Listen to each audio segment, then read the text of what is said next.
choix d'un nouveau délégataire et l'approbation de cette convention de délégation de service public, c'est l'aboutissement d'une longue procédure qui va engager notre métropole et la Sémitane pour une durée de 7 ans, ce qui n'est pas rien.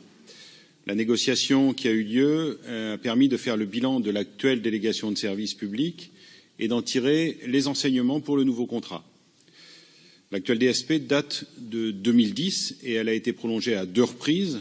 Donc au bout de 9 ans, il était donc temps de la renouveler. En effet, notre offre de transport en commun s'est sensiblement développée. Les pratiques de mobilité de nos concitoyens ont évolué, comme le montre par exemple la fréquentation des parkings relais, le succès des vélos en libre-service, la montée en puissance du covoiturage. Pendant cette période, de nouveaux modes de déplacement sont apparus. On a vu apparaître sur nos rues et sur nos trottoirs les trottinettes électriques, les gyroroues. Bref, un certain nombre de modalités de déplacement ont changé pour nos concitoyens. De plus, on va voter au prochain Conseil métropolitain notre nouveau PDU qui propose 2 nouvelles extensions de notre réseau de transport qui intègrent et développent de nouvelles pratiques de déplacement. Il est donc logique que la DSP du réseau de transport public soit renouvelée et actualisée. Alors pour ce qui nous concerne, les élus écologistes et citoyens de Nantes Métropole, nous nous retrouvons dans les principaux objectifs de cette DSP, que ce soit en matière d'augmentation de l'offre de services, en matière de fréquentation, en matière de maîtrise des dépenses ou au niveau des engagements pris en termes d'innovation, d'accessibilité du réseau, de sécurité des personnels et des usagers. Alors un bémol cependant sur l'objectif de faire évoluer les tarifs au même rythme que l'inflation pour maintenir le taux de couverture des dépenses par les recettes. Attention à ce que ces augmentations ne pénalisent pas le pouvoir d'achat des plus modestes et que les plus modestes de nos concitoyens ne voient pas oui, pardon, excusez-moi, je me suis emmêlé les pinceaux dans ma phrase. C'est une habitude. Oui, il n'y a pas qu'à Mireille que ça arrive.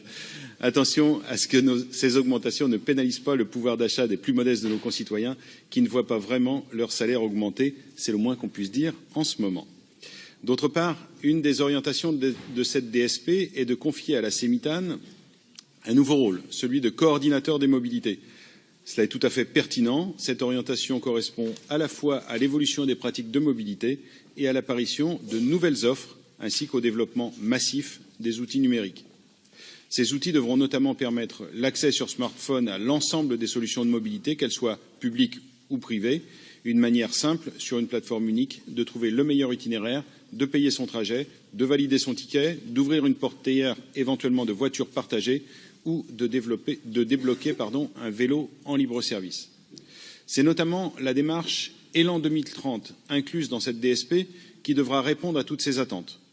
Notre conviction est que cette démarche ne pourra pas être mise en œuvre dans de bonnes conditions si on raisonne à moyens constants, notamment en termes de ressources humaines. En effet, notre service public de transport en commun ne se résume pas au tramway, au busway, au bus et au chronobus.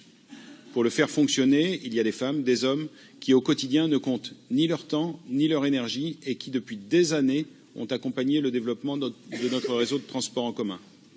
Ils nous alertent depuis des mois sur la dégradation de leurs conditions de travail. Fabrice Roussel nous a dit tout à l'heure qu'ils étaient mobilisés, c'est le moins qu'on puisse dire, sur les incivilités qu'ils subissent quotidiennement. Cette DSP doit donc être l'occasion d'apporter des réponses à leurs revendications en termes de sécurité, en termes de formation, de bien-être dans l'entreprise, d'équilibre entre vie privée et vie professionnelle. Elle doit notamment permettre d'anticiper les recrutements de chauffeurs, d'anticiper les nouveaux horaires de travail si on continue à développer le service. Notre politique de transport en commun ne pourrait être un succès sans l'engagement total des agents de notre nouveau délégataire. Ils nous disent tous les jours leur profond attachement à un service public de qualité. À nous donc d'être à leur côté dans cette ambition essentielle pour notre territoire. Je vous remercie.